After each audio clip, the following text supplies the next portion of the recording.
Right, it's time now to continue our chat with all things Jurgen Klopp as we speak to a player that knows exactly what it's like to play for Liverpool and, of course, England, the wonderful, the superstar. It's Danny Murphy joins us now. Hello, Danny Murphy. Good evening, chaps. How are you? Are you well? Yeah, I'm surprised. I was shocked. I thought someone was winding me up. It's unbelievable news, isn't it? It really is actually, Dan. Listen, when I heard this morning, when everyone else heard it was like, what? Where's that come from? I bet you were buzzing. Oh, have you not heard him on the show, Smurf? Unbelievable news. Honestly. Unbelievable news. But as I've said, Dan, right? As I've said, it is a gigantic backhanded compliment because he's such a great manager. I couldn't be happier because in theory you would think that Liverpool, their form could decline a bit. So, it goes some way as to showing you just how well respected he is for people like myself who know just how great a manager he is and how big a loss it would be to Liverpool. Before we talk about who you think could replace him, are you surprised that he apparently made this decision in November and this is the first time we've heard about it? Are you surprised that it's not got out until now? Not really, because he was probably very wary of who he told because, we all know how things get out quickly. He obviously didn't tell the players. Because that would have got out for sure. Yeah. Benny would tell you that. Lads talk, whether you talk to your mates or your agent or whatever. You're not maliciously. It's just can't hold it in when there's news like that. It's like a player leaving. It's like he's going there. Yeah, that's what you do. So he probably only told the very important people at the football club. Can I ask, Dan? You had no idea whatsoever, right? Not even inside gossip, nothing at all. No. No, okay. Nobody I know, and I know a few people up at the club still. I mean, working there every day, didn't have a clue. The impact this is going to have on the not just the football team, but the city of Liverpool is going to be huge, Murph. Well, it will be if Andy's wishes come true and the form declines and the levels drop. But if someone comes in, are you still there? Yeah, of course, yeah. Yeah, sorry. If someone comes in and continues the success and be competitive and at the top of the league and, and these players keep getting better and we keep the best players because there's obviously, I think, Van Dijk, Trent and Salah, contractual stuff coming up soon. But if the success carries on, then the loss is less. It's only if there's a drop-off, then you feel the loss more, like United have, for example. Do you, Dan, how much of a player signing a new deal is down to the manager? Even at a massive club like Liverpool, you mentioned the 3 players with 18 months left on their contract. For my money, it's a no-brainer they're going to sign it knowing Klopp's going to be there. But the fact he's not, I just wonder how much that could change things. I think it can do, Andy, yeah. But, every player is different. I think players, when they're at a wonderful football club, they look at it in a way where, are we competing for the big honours? Where am I going to go from here that's better?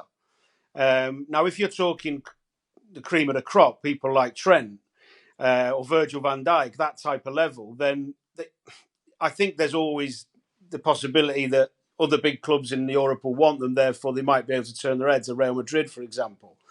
But generally, I think that the manager is a really important piece in the jigsaw of keeping players at clubs. But if you're at Liverpool, there's so much else other than the manager keeping you there, isn't there? So it's very individual, mate. It depends on the player. But Klopp has been a huge. I know this for a fact.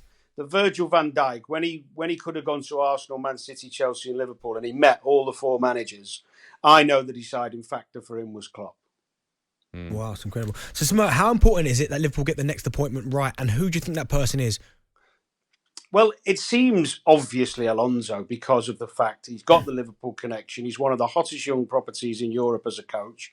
He's had great success so far. It's all gone really, really well. He's charismatic. They play the right football, of course. If you've seen Leverkusen play, it's exactly, it's good football. It's dynamic.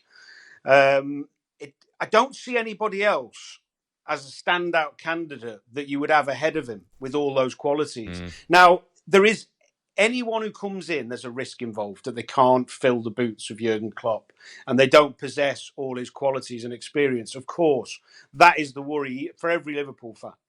But of the people out there, who else would fit the mould better than that? He's on the way up. He's hungry. He's got Liverpool fans adore him.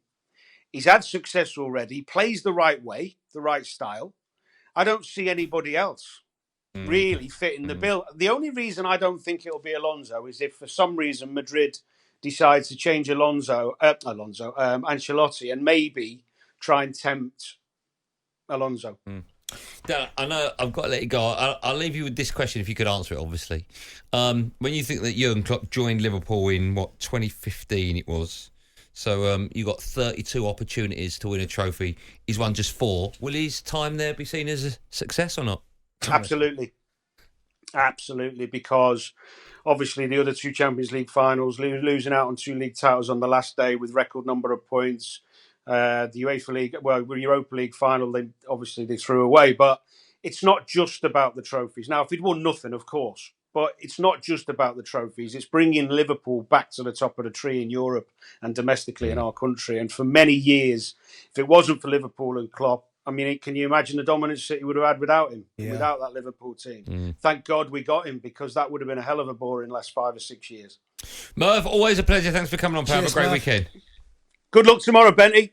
Cheers, Sunday. But yeah, cheers, mate. Appreciate it. Sunday, yeah. Good luck, mate. Thank you. That's nice, isn't it? Benty's, by the way, on co-coms for talkSPORT. Well, I spoke to Smurf yesterday and he gave me some pointers. Oh, that's nice. Yeah, he's one of the best in the business, though. So go to him. Yeah, he's.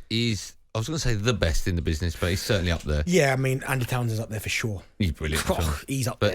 But yes, the way Smurf dissects a game as well is fantastic. Yeah, that's why I went to. I asked to just listen a couple of pointers. What was the pointers he gave you? Let's set me a list. So have a look. Yeah, I'll be listening. What time's the game? What time are we doing? Don't listen. You ain't gonna listen to that. No, I'll listen to you. What we'll do on Monday, we'll clip all his mistakes and we'll put them all together. I just wondered if 3 hours would be long enough. Should we go to the phone lines? 03717223344. Vishal joins us next. Hello, Vishal. How are you? Evening, gents. I'm absolutely distraught today. So's Andy. Yeah, clearly for the exact opposite reason. Yeah. But honestly, I wanted to kind of give a different perspective, and I'm sure a lot of Liverpool fans can probably resonate with this, but away from football, I feel as if Klopp kind of transcended the sport for us entirely. I'm 28 years old. He was a constant throughout my 20s that whole time. And I'll go as far as to say he was even like a male authority figure in my life. My dad passed away, so Klopp kind of in my 20s, I looked at a man like that, the way he asserted himself, led by example, embodied a level of patience and endurance and compassion, not only for his players, his team, his fans, but for his city, for a country. Spoke on such integral matters that are cornerstones of society. Like I said, it transcended football, what Liverpool fans feel towards Jurgen Klopp. And those 8 to 9 years, almost a decade that he spent with us, is something that we will never, ever forget for the blokes who lived through it, boys and girls. Vishal, so who's next? I mean, we've asked a few, and a couple have come on and said, "Oh, Gerrard, I know he didn't do great at Villa, but because he's such an icon of the football club, they're willing to give him a chance." Would you? Nah. I'm a realist. I'm not a romantic when it comes to reality of the situation. Gerrard had a stinker. He's had his chance in the Premier League. He might have another chance, but it certainly won't be with us. Wow. Okay. talkSPORT Drive. Super opinionated sporting debate. Monday to Friday afternoon from 4 on AM, on DAB, via the talkSPORT app and on your smart speaker. talkSPORT.